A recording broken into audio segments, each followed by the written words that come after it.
Hi, I'm Amber and this video is all about renovating my vintage camper van. So the first project in renovating the van is to make the fridge look like a really fancy and expensive Smeg fridge. I haven't made my curtains yet and I felt a bit overlooked with this window, and there's one here. So I've got a bit of cardboard from in the house and just covered up this bottom window so people can't see me while I'm working on the fridge. It's quite late as well, so it's dark outside and I'm just like this big lit up van and everyone can see me when they go past. I taped off the edges of the fridge using cheap masking tape, something I kind of regret, and I wish I had just used the expensive tape straight away. I ended up buying some and it's so much better, it's definitely worth the price. To decorate the fridge I had to clean it, sand it, tape all the edges off, paint it pink, paint a second layer, get loads and loads of layers of gloss to make it nice and shiny like a real fridge, and then add the letters and a fake handle to make it look just like a real Smeg fridge. This paint colour ended up looking absolutely adorable. I really love how this fridge turned out, but it started to get a bit dark, so I had to leave this to dry overnight. Next job on the agenda was to scrub down all of the surfaces I was ready to paint, give them a little sand, which I ended up giving up on sanding all the surfaces because they really didn't need it, and then painting them all. I'm doing the counters pink and all of the cupboards green. This green paint ended up being such a gorgeous colour. I couldn't have chosen a better colour to go with the pink paint I was already using. It just goes so nicely. It's really like cute pastel vibes and I just love it so much.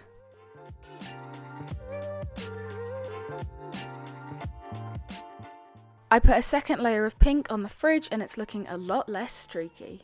Some of these tiles were stuck down pretty good. They're all sticky back tiles and I really had to chisel some of them off there, but I'm so glad I did because it ends up looking a lot better. Pink matching the van instead of this weird mishmash tile pattern. Here I'm just using an old spoon to try and hack off all of these bits of tile. One thing I do regret is that I didn't sand this particular bit here because it did end up looking a little bit lumpy and bumpy, as you can see there, and it just didn't really go away. Also, I got paint on one of my favourite cardigans. Definitely shouldn't have worn that while painting. Peeling off this vinyl stuff was a nightmare. It was like fluffy underneath and like fluff and glue all stuck together on the work surface. It was a right nightmare to get it off, and I ended up having to use the electric sander another day to just get rid of all of the stuff that was left over and would not come off. Then it was time for the first layer of the gloss or varnish or finishing lacquer, whatever it's actually called, to go on the fridge because I wanted it to be really, really nice and shiny, just like a real Smeg fridge. By the way, I just want to say there will be a separate video all about building the toilet, building the new dining table for my van. There'll be a video all about the solar setup I'm installing, and there will be a video about fixing up the water system, which basically is just me putting in a new water system because it's so old and gross in this van. I don't want to drink anything that's in that water tank. It's gross. The end of another day, so it was time to wash my brushes. In the end, I've completely lost track of how many days I actually worked on the van. They weren't all consecutive days, so it was kind of hard to keep track. I think they all started to blur into one at a certain point. I ended up only glossing up a little bit of the fridge before I left it overnight, but here you can see the difference between that shiny side and the plain painted side, and it just looks so different. And then I'm getting ready to paint around the hobs on this little bit of work surface that I have. Again, I wish I had got the expensive frog tape masking tape stuff earlier instead of this rubbish super cheap art supply tape. It's just not very good. Cleaning down some more surfaces before I painted them. These surfaces were coming off brown. They were looking really gross, so I'm really glad I was giving the van a nice good clean off.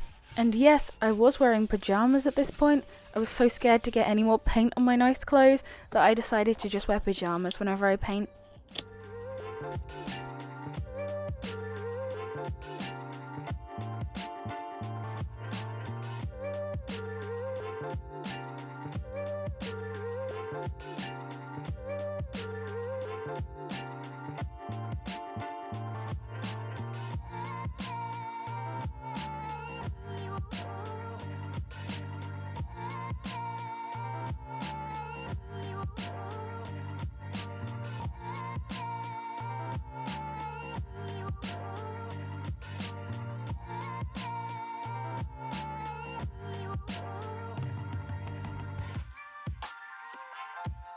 I'm in the van and there's people about, so I'm whispering, but it's getting a bit dark, so I'm going to go into it. I just quickly went to the shop, but they don't have any masking tape, so I can't tape off any more edges because I've run out.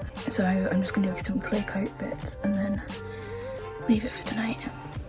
I think tomorrow's going to be a trip to B&Q.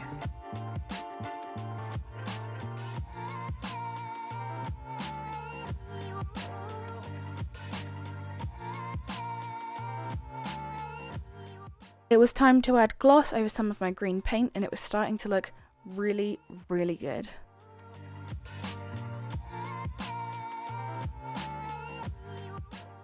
So it's 6 o'clock, it's starting to get kind of dark outside and very cold, and I have to have all like the windows open in the van while I'm painting because of all, you know, the paint fumes and things. So I've just decided to come in for the night. I can't do much more painting anyway because I've got no masking tape, so I'm done with painting for today.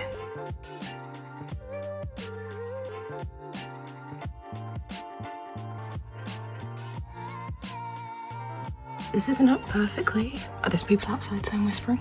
This isn't up perfectly because I'm just testing it, but pretty good. I'm gonna put some glue on the ends or something just to keep it really sturdy, but yeah.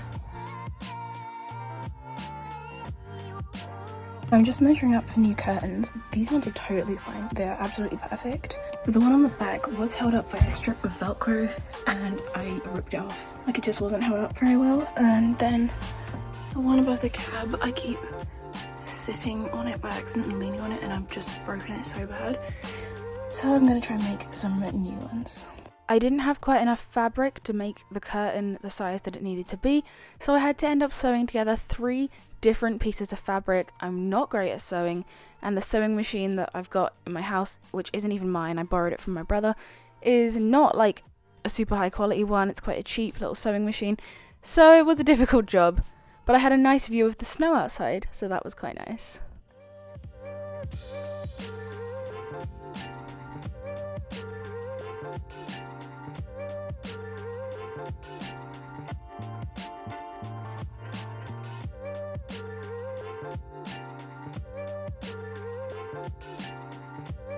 So fixing up the water system has been a nightmare.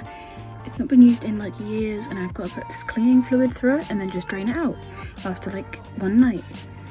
Seems easy enough, but one, I couldn't find the water tank. Then I eventually found it. Then I couldn't find how to drain it out, and you have to get right under the van. So I had to move the van to a car park so I could climb in from the side so I weren't lying in the middle of the road.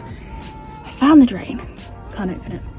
So I'm going to try again later with a wrench and try and crack it open, but it's not been used in years, if ever. It's so fused shut. So I'm going to try that, but oh my goodness, I'm just going to paint and relax. I ran out of cheap masking tape, so it was time to whip out the expensive frog tape, which I thought was just a bit of a scam, but really it works so much better than just using cheap rubbish masking tape. Definitely worth a £5 that it actually cost.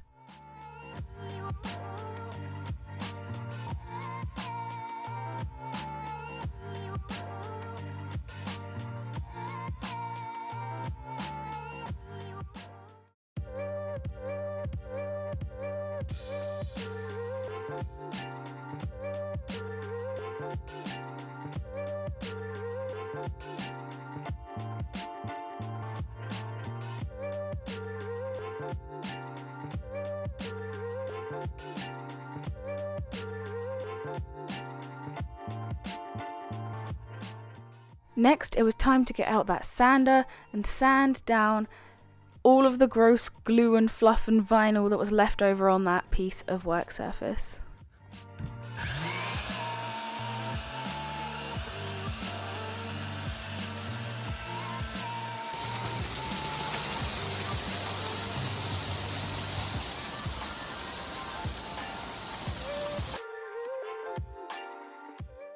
There were a lot of areas on the fridge where the paint just went a bit over and didn't look great, so I taped off some nice straight edges and just overpainted in a nice straight edged way, and it all kind of ended up coming together, as you can see here, and looking quite nice. And I added on the little letters and the fake handle on the front. Next, I wanted to work on the floor, so it was time to sweep up and hoover up that floor before I stuck some sticky back tile onto it. I was really surprised at how easy it actually was to cut the tile. I thought it would be really hard to cut through, especially with the little blade that they recommended. But no, it actually worked out quite well. Then I cut around this circle and I don't know how I measured that so wrong. I got the shape right though. And so there you can see I filled it in and the floor is really starting to come together and looking very, very cute. I think it really brightens up the kitchen, makes it look a lot more modern and just a lot more me and how I want my van to look. Then I decided to also add matching tiles up onto the step just to make it all really come together.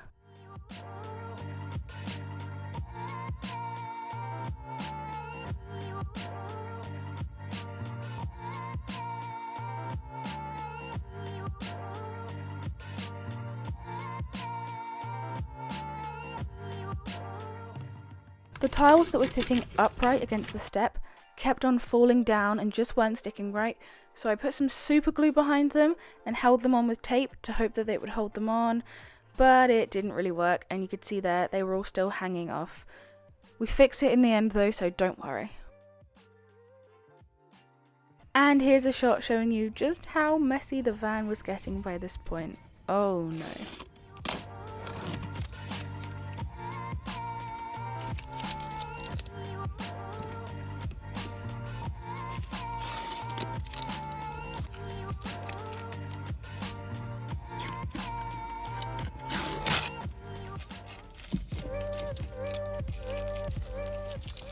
Next up, it was time to rip out the carpet. This was such a job. Sometimes you think something's going to be really easy and it's such a massive job. Sometimes you think something's going to be really difficult and it turns out to be the easiest thing you've ever done. This was one of those ones that I thought was going to be a whole lot easier than it really was.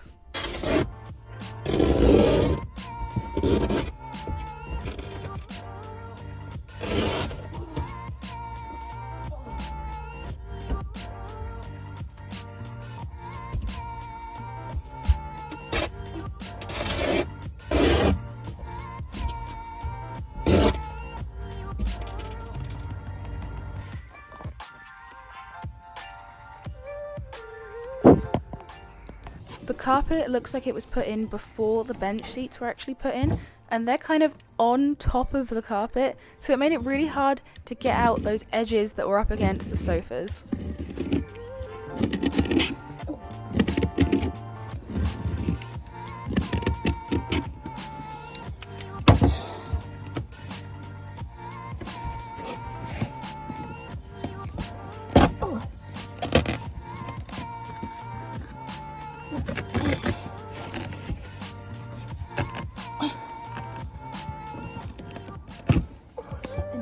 I ended up having to wear a mask while I was ripping out the carpet because of the amount of dirt and sand and dust that was flying up in my face everywhere.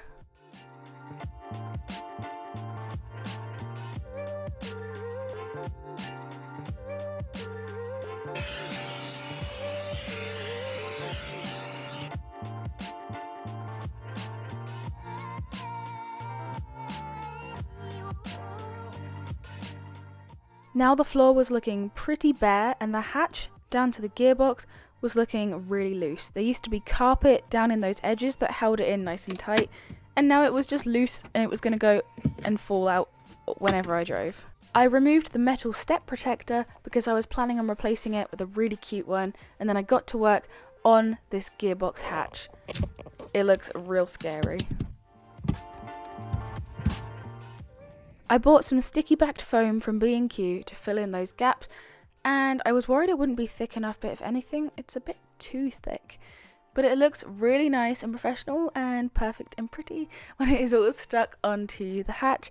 I think it just looks really good and a lot better than random bits of carpet all just shoved in to the side and stapled in. I then added some super glue just to make sure it all stayed nicely in when you were shoving the hatch back in, and got to work with sticking down the new fake wooden floor. When I was cleaning up the floors before I stuck anything down, there was a lot of dirt coming up. This floor was pretty gross. I'm so happy with how most of this floor turned out. As you can see, it's starting to look really cute. I'm building a workbench and it's self-assembly, and it's already dark, and I have been crying because this is so difficult. Time to cut the new step protector, which will also help to hold on all of the floor tiles underneath it. Doesn't it look so nice and pretty in gold? It's so cute.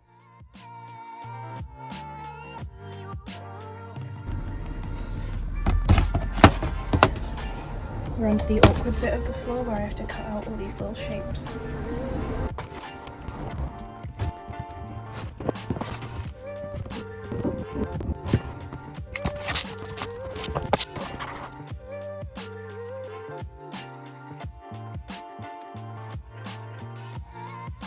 I cut a piece of the floor to go here, and I've just messed up the whole pan, and this whole big piece just is ruined. And I keep cutting it wrong because this whole thing is kind of difficult. So, it's a mess. And it's raining. This is the brightest light in the van. Look. Oh my god, I looked right at it. Oh wow, ow. And it was stuck here. But since I put up this nice big, oh hello. Since I put up this nice big curtain that was there, it's now covered up. So I'm just moving it up here, so no rewiring needs to be done. I just have to move it up here so that it actually works. And I don't have to leave the curtain open all the time. The cat just decided to go mental and knock a bunch of stuff over, but look. The light is fitted and it looks good. And I just need to figure out what these wires are going to be, because right now they're just kind of tucked in. While I was sorting out that light, the stupid cat was like running around mental everywhere. Then she went and hid, and I realised she was running around because this piece of sticky back flooring was stuck to her fur. Whoops. I was using a lot of super glue to just help hold down corners and things, and of course I glued my fingers together. Seems to happen whenever I'm even near super glue. So I've painted this edge because I forgot before, so that's done. And then I finished the floor finally. And the bit I was most nervous about was attaching this over where the hole is in the floor that you like hook it up with. And it was the easiest thing ever. So I literally just screwed it in and I put super glue under it, so it's like really stuck because it came out before. And that's just like how you lift the whole hatch open from in the floor.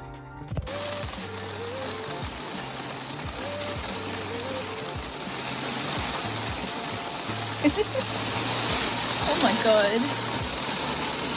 This is so loud. The stick-on tiles behind the sink did not want to come off easily. It was a real challenge, but I really wanted to replace them with just the same matching tiles that I'd put on the kitchen floor.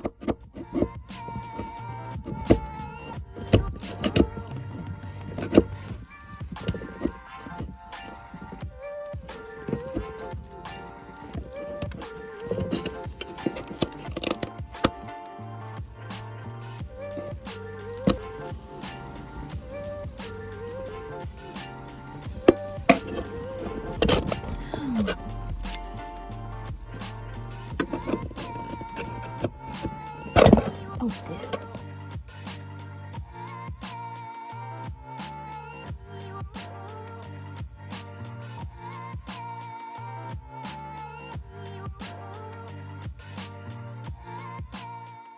I decided to stick these 3D Sanrio stickers onto my mirror with super glue, but I made a bit of a mess on the mirror. I got these really cute hooks from Shein, the little flowers that perfectly match the van. They stick straight onto the wall and they hang up my adorable mugs perfectly. Then I had a quick tidy around the van. It was a mess. Remember, there will be more renovation videos such as me fitting solar onto the van, so stick around for that and make sure you subscribe. Now let's have a look at before and after renovating my van.